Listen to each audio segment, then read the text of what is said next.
ಇದೀಗ ಕೇಂದ್ರ ಸರ್ಕಾರ ಜಾರಿಗೆ ತರಲು ಹೊರಟಿರುವಂತಹ ಡಿಲಿಮಿಟೇಷನ್ ಬಿಲ್ ಬಗ್ಗೆ ನೋಡ್ಕೊಂಡು ಬರೋಣ.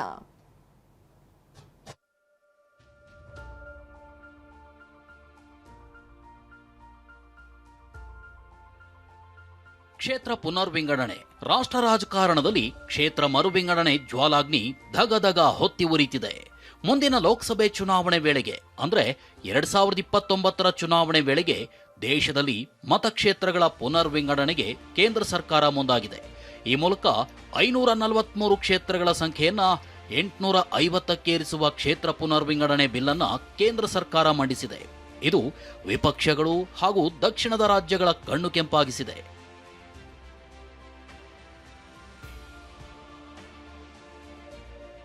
ಅಷ್ಟಕ್ಕೂ ಕ್ಷೇತ್ರ ಪುನರ್ವಿಂಗಡಣೆ ಹೇಗಾಗುತ್ತೆ ಅನ್ನೋದನ್ನೇ ವಿವರಿಸ್ತೀವಿ ನೋಡಿ. ಸಂವಿಧಾನದ 82ನೇ ವಿಧಿಯಡಿ ಸುಪ್ರೀಂ ಕೋರ್ಟ್ ನಿವೃತ್ತ ನ್ಯಾಯಮೂರ್ತಿಯ ನೇತೃತ್ವದಲ್ಲಿ ಪುನರ್ವಿಂಗಡಣಾ ಆಯೋಗ ರಚಿಸಲಾಗುತ್ತೆ. ಈ ಆಯೋಗದಲ್ಲಿ ಮುಖ್ಯ ಚುನಾವಣಾ ಆಯುಕ್ತರು, ರಾಜ್ಯ ಚುನಾವಣಾ ಆಯುಕ್ತರು, ಆಯಾ ರಾಜ್ಯಗಳ ಸಂಸದರು, ಶಾಸಕರು ಸದಸ್ಯರಾಗಿರ್ತಾರೆ. ಇವರು ಆಯೋಗಕ್ಕೆ ಸಲಹೆ ಸೂಚನೆ ನೀಡಬಹುದೇ ವಿನಃ ಯಾವುದೇ ಮತ ಚಲಾಯಿಸುವ ಅಧಿಕಾರ ಹೊಂದಿರೋದಿಲ್ಲ.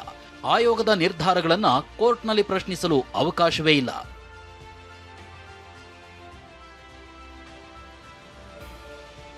ಮೊದಲ ಬಾರಿಗೆ ಕ್ಷೇತ್ರ ಪುನರ್ವಿಂಗಡಣೆ ಮಾಡಿದ್ದು ಯಾವಾಗ? ಈವರೆಗೂ ಎಷ್ಟು ಬಾರಿ ಕ್ಷೇತ್ರ ಮರುವಿಂಗಡಣೆ ಮಾಡಲಾಗಿದೆ ಅನ್ನೋದನ್ನೇ ತೋರಿಸ್ತೀವಿ ನೋಡಿ.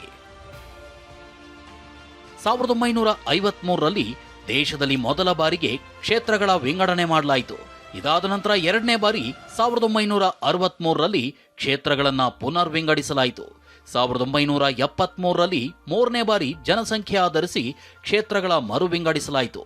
ಆದರೆ 1976ರಲ್ಲಿ ಸಂವಿಧಾನದ 42ನೇ ವಿಧಿಗೆ ತಿದ್ದುಪಡಿ ತಂದು 2001ರವರೆಗೆ ಕ್ಷೇತ್ರ ಪುನರ್ವಿಂಗಡಣೆ ಮಾಡದಂತೆ ನಿರ್ಬಂಧ ಹೇರಲಾಯಿತು. 2003ರಲ್ಲಿ 2001ರ ಜನಸಂಖ್ಯೆ ಆಧರಿಸಿ ಕ್ಷೇತ್ರ ಮರುವಿಂಗಡಣೆಗೆ ಅವಕಾಶ ಕಲ್ಪಿಸಲಾಯಿತು. ಕ್ಷೇತ್ರಗಳ ಸಂಖ್ಯೆ ಹೆಚ್ಚಳ ಮಾಡದೆ ಗಡಿಯಷ್ಟೇ ಬದಲಾವಣೆಯಾಯಿತು. 2026ರಲ್ಲಿ 5ನೇ ಬಾರಿ ಕ್ಷೇತ್ರ ಪುನರ್ವಿಂಗಡಣೆಗೆ ಕೇಂದ್ರ ಮುಂದಾಗಿದೆ. ಕೊನೆಯದಾಗಿ 2001ರಲ್ಲಿ ಕ್ಷೇತ್ರ ಮರುವಿಂಗಡಣೆ ಮಾಡಲಾಗಿತ್ತು. ಸದ್ಯ 53 ವರ್ಷಗಳ ಬಳಿಕ ಮತ್ತೆ ಲೋಕಸಭೆ, ವಿಧಾನಸಭೆ ಕ್ಷೇತ್ರಗಳ ಹೆಚ್ಚಳಕ್ಕೆ ಕೇಂದ್ರ ಮುಂದಾಗಿದೆ. 2011ರ ಜನಸಂಖ್ಯೆ ಆಧರಿಸಿ ಕ್ಷೇತ್ರಗಳ ಪುನರ್ವಿಂಗಡಣೆ ಮಾಡಿ ಸದ್ಯ 543 ಇರೋ ಕ್ಷೇತ್ರಗಳನ್ನು 850ಕ್ಕೆ ಹೆಚ್ಚಿಸಲಾಗುತ್ತೆ. ಇದಕ್ಕೆ 50% ಅನುಪಾತದಲ್ಲಿ ಕ್ಷೇತ್ರಗಳನ್ನು ಹೆಚ್ಚಿಸಬೇಕಾಗುತ್ತೆ. ಕೇಂದ್ರ ಸರ್ಕಾರದ ಈ ನಡೆಗೆ ಕರ್ನಾಟಕ, ತಮಿಳುನಾಡು ಸೇರಿದಂತೆ ದಕ್ಷಿಣದ ರಾಜ್ಯಗಳು ವಿರೋಧಿಸಿವೆ. ಯಾಕಂದ್ರೆ ಜನಸಂಖ್ಯಾಧಾರಿತವಾಗಿ ಕ್ಷೇತ್ರ ಮರುವಿಂಗಡಣೆ ಆದರೆ ದಕ್ಷಿಣ ರಾಜ್ಯಗಳ ಪ್ರಾತಿನಿಧ್ಯ ಕಡಿಮೆಯಾಗಲಿದೆ. ಲೋಕಸಭೆಯಲ್ಲಿ ಪ್ರಸ್ತುತ 38% ಉತ್ತರ ರಾಜ್ಯಗಳ ಪ್ರಾತಿನಿಧ್ಯ ಇದೆ. ಆದರೆ ದಕ್ಷಿಣ ರಾಜ್ಯಗಳ ಪ್ರಾತಿನಿಧ್ಯ ಕೇವಲ 24.3ರಷ್ಟಿದೆ. 2011ರ ಜನಸಂಖ್ಯೆ ಆಧರಿಸಿ ಕ್ಷೇತ್ರ ಮರುವಿಂಗಡಣೆ ಆದರೆ ಉತ್ತರ ರಾಜ್ಯಗಳ ಪ್ರಾತಿನಿಧ್ಯ 38ರಿಂದ 43.1ಕ್ಕೆ ಹೆಚ್ಚಲಿದೆ. ಇತ ದಕ್ಷಿಣ ರಾಜ್ಯಗಳ ಪ್ರಾತಿನಿಧ್ಯ 24.3ರಿಂದ 20.7ಕ್ಕೆ ಕುಸಿಯಲಿದೆ.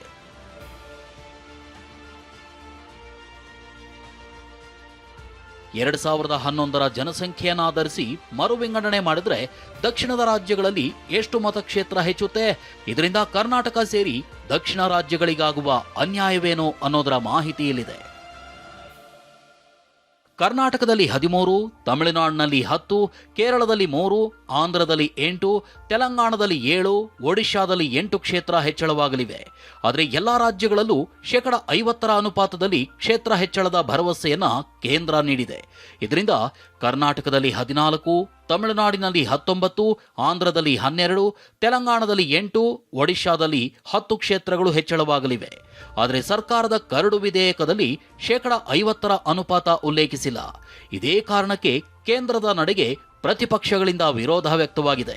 ಅಲ್ಲದೆ ಯಾವುದೇ ರಾಜ್ಯಗಳೊಂದಿಗೆ ಸಮಾಲೋಚಿಸಿಲ್ಲ.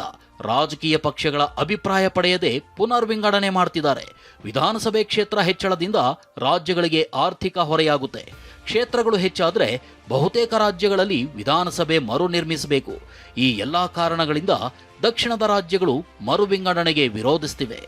ಸಂವಿಧಾನದ 81, 82ನೇ ವಿಧಿ ಜನಸಂಖ್ಯೆಗೆ ಅನುಗುಣವಾಗಿ ಕ್ಷೇತ್ರಗಳನ್ನು ಪುನರ್ವಿಂಗಡಣೆ ಮಾಡಬೇಕು ಅಂತ ಹೇಳಿದೆ. ಪ್ರತಿ 10 ವರ್ಷಕ್ಕೊಮ್ಮೆ ನಡೆಯುವ ಗಣತಿ ಅನುಸಾರ ಕ್ಷೇತ್ರ ಮರುವಿಂಗಡಿಸುವಂತೆ ಈ ವಿಧಿ ತಿಳಿಸುತ್ತೆ. ಆದರೆ ದೇಶದಲ್ಲಿ ಕೊನೆ ಬಾರಿ 2011ರಲ್ಲಿ ಗಣತಿ ನಡೆದಿದೆ. 2021ರಲ್ಲಿ ನಡಿಬೇಕಿದ್ದ ಗಣತಿ ಇನ್ನೂ ನಡೆದಿಲ್ಲ. ಹೀಗಾಗಿ 2011ರ ಗಣತಿಯನ್ನೇ ಆಧರಿಸಿ ಕೇಂದ್ರ ಡಿಲಿಮಿಟೇಷನ್ ಕಾಯ್ದೆ ಜಾರಿಗೊಳಿಸಲು ಮುಂದಾಗಿದೆ. Bureau report, TV9.